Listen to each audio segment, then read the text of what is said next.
आप देख रहे हैं डीएनए न्यूज़ दिल्ली। मैं राघव आपके साथ। दिल्ली के बवाना में नवीन दहिया द्वारा नवीन दहिया शूटिंग एकेडमी खोली गई, जिसका उद्घाटन करने पद्मश्री अवार्ड सतपाल सिंह और एसडीएम मीना त्यागी पहुंची, जिन्होंने इस एकेडमी का उद्घाटन किया। और साथ ही एसडीएम मीना त्यागी ने बच्चों को इस एकेडमी से जुड़ने के लिए प्रेरित किया। आइए देखें हमारी खास रिपोर्ट।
और इसकी ज़रूरत थी क्योंकि अभी शूटिंग में जो हमारे देश के खिलाड़ी हैं वो, और ख़ासकर हरियाणा, पंजाब, ये तो एक ऐसे उभर के आ रहे हैं। दिल्ली से भी काफ़ी बच्चे आ रहे हैं, ग्रामीण क्षेत्र से।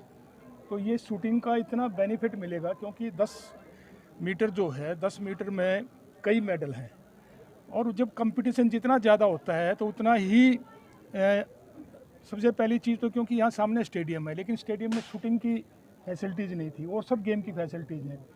तो ये एक बच्चों को बहुत बड़ा एडवांटेज मिलेगा। और मैं ये मानता हूँ कि क्योंकि आज जो हमारा टैलेंट है, जो छुपा हुआ टैलेंट है, वो बाहर निकलेगा। क्योंकि गांव में इतना टैलेंट है। शूटिंग में क्या है कि आपके अंदर विल पावर चाहिए, आपके हाथों में पावर चाहिए जो गॉड गिफ्टेड है जी। तो वो यहाँ एक बेनिफिट मिलेगा। और आज मुझे बहुत अच्छा लगा यहाँ के, और शूटिंग रेंज देख के तो और भी अच्छा लगा। वो जिस तरीके से एक बनाई है, जो उसका स्टैंडर्ड एक लेवल पे बनाया है, और कोच से है उसको पूरा ज्ञान है। तो यही सब चीज़ें हैं। तो मैं तो उम्मीद करता हूँ कि आने वाले 4 साल बाद जब हम यहाँ फिर इकट्ठे हों और कॉमनवेल्थ में, एशियन गेम में, ओलंपिक में, वर्ल्ड में यहाँ के बच्चे मेडल लेके आएँ, तो वो मैं अपनी शुभकामना देता हूँ और एक बहुत अच्छी शुरुआत। शूटिंग से कुश्ती की तरफ चले तो पिछले काफ़ी मेडल आए, अगली क्या उम्मीद है? अगला बस अब गोल्ड की है जी। अगले 2024 में गोल्ड आएगा। रवि है, बजरंग है, तो अभी इनकी मेहनत करवा रहे हैं। और जूनियर के करीबन 6 बच्चे अभी तैयार हैं, जो वो अभी बिल्कुल वर्ल्ड जूनियर में गोल्ड मेडल है, अंडर 15 वर्ल्ड में गोल्ड मेडल है। तो हर एक गेम में लेके चल रहे हैं। इसी गांव का एक लड़का है पवन सहरावत, कबड्डी में जी।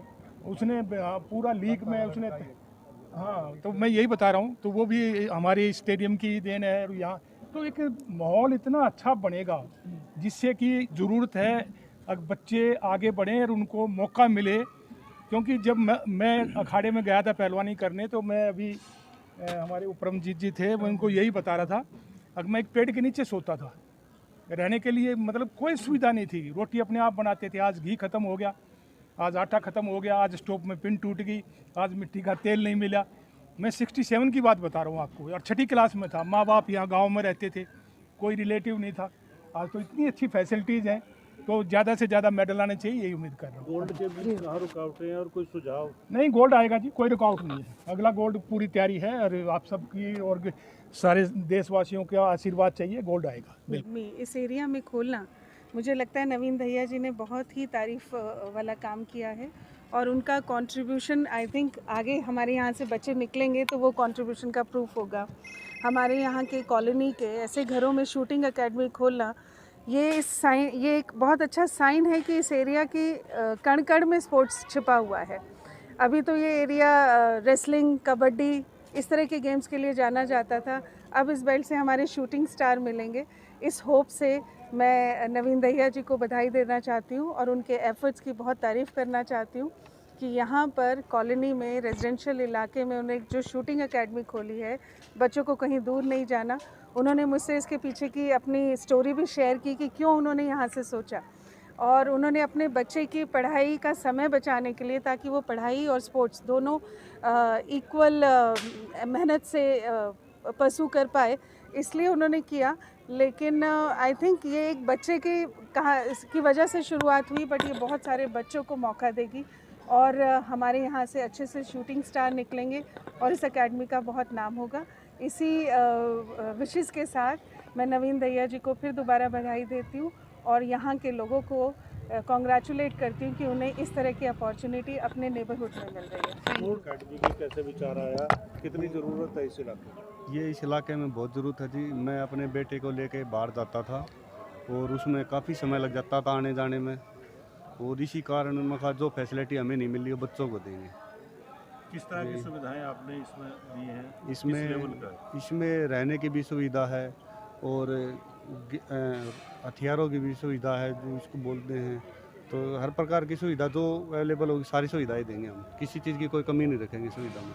कोच साहब, टेक्निकल बात की जाए तो किस तरह की हथियार, किस तरह की? सर इसमें सारे के सारे इंपोर्टेड वेपन्स हैं हमारे, जो ओलंपिक लेवल की हमने ये रेंज 10 मीटर की रेंज तैयार की है। जो अभिनव बिंद्रा जी ने जो गोल्ड मेडल जीता था 2008 बीजिंग ओलंपिक में, वही वेपन, वही रेंज हमने तैयार की है। नवीन दहिया जी ने मतलब सहयोग दिया हमें यहाँ पे रेंज खोलने के लिए। इनके बेटे को ये लेके कभी गोहाना जाते थे, कभी दिल्ली के दूसरे पार्ट में जाते थे, फरीदाबाद लेके जाते थे। तो यहाँ मतलब बच्चे दुखी थे, तो नवीन दहिया जी ने बोला कि भई एक एकेडमी आप यहाँ पे खोलें। तो यहाँ पे हमने, हमारा खोलने का मोटिव यही है कि ये बवाना जो क्षेत्र है ये और अदर स्पोर्ट्स में, रेसलिंग में है, कुश्ती में है और कबड्डी में है, और गेमों में यहाँ के बच्चे मेडल लेके आ रहे हैं। तो शूटिंग में क्यों नहीं लेके आ सकते? यहाँ पर बच्चों को एक फील्ड नहीं मिल रही थी शूटिंग में, प्रैक्टिस कहाँ पे करें वो बच्चों को नहीं मिल रहा था। और ये एकेडमी खोलने के बाद बच्चों को हमें वो फैसिलिटी भी प्रोवाइड कर रहे हैं। और ये यहाँ पे एक और अच्छी चीज़ है कि यहाँ पे hostel facility, world class shooting range हमने तैयार की है। और कोचेज़ भी, मतलब मैं खुद यहाँ पे रहूँगा, मैं खुद इंटरनेशनल प्लेयर हूँ, तो हम बहुत अच्छे से इसको एकेडमी को चलाएंगे और यहाँ के बवाना के क्षेत्र के बच्चों को हम बहुत ऊपर तक लेके जाएंगे। शूटिंग मेडल्स और इंडिया किस पोजीशन में आज है और कहाँ कमियाँ हैं? सर देखिए, कुछ फेडरेशनल कमियां होती हैं, कुछ मतलब ग्राउंड लेवल पर कमियां होती हैं।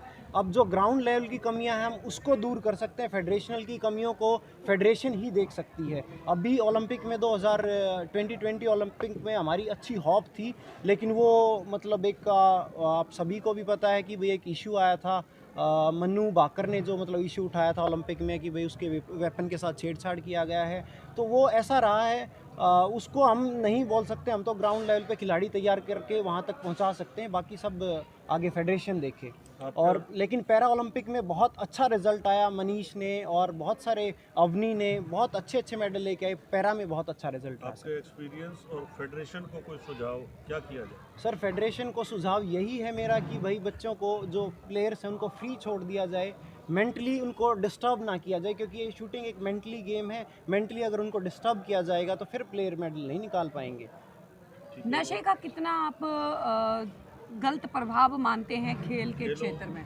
देखो, नशा आज के दिन, पहले हम ये मानते थे हरियाणा और पंजाब एक अच्छे कॉम्पिटिटर होते थे मतलब हर गेम में, लेकिन क्या हुआ, जैसे जैसे ड्रग्स या मतलब नशा पंजाब में घुस गया तो पंजाब ख़त्म हो गया। अब धीरे धीरे हरियाणा में, दिल्ली में आ रहा है, तो ये भी ख़त्म होते चले जाएंगे। नशे को तो बिल्कुल ही त्यागना पड़ेगा, और इसीलिए हमने ये एकेडमी खोली है ताकि भी बच्चों को एक मोटिव मिले, एक एम मिले, जिससे वो नशे से दूर रह सके। अब तक के लिए इतना ही। आगे की खबरों के लिए बने रहें DNA न्यूज़ दिल्ली के साथ।